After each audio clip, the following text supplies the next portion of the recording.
Diamond রত্নের প্রতি মানুষের আকর্ষণ চিরদিনের। এক একটি ডায়মন্ড পাথরকে এক এক নামে বলা হয়ে থাকে। লাল বর্ণের ডায়মন্ড বা হিরে, গোলাপি রঙের ডায়মন্ড বা হিরে। ডায়মন্ড পাথর কত প্রকার হয়ে থাকে আপনি কি জানেন?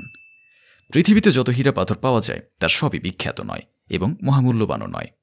এ যাবৎকাল পর্যন্ত পাওয়া হীরাগুলোর মধ্যে আকারের দিক থেকে সুন্দর ভিন্নধর্মী কালারের কারণে এবং স্বচ্ছতার কারণে কিছু কিছু হীরাকে সবার থেকে আলাদা করে ফেলা যায় এবং যা সারা পৃথিবীতে পরিচিতি লাভ করে।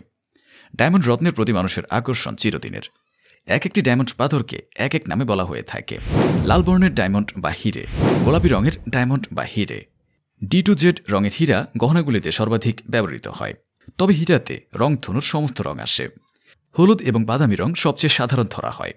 ডায়মন্ড স্টোনকে দেশভেদে আরও বিভিন্ন নামে ডাকা হয়। চলুন সে নামগুলো জেনে নেই।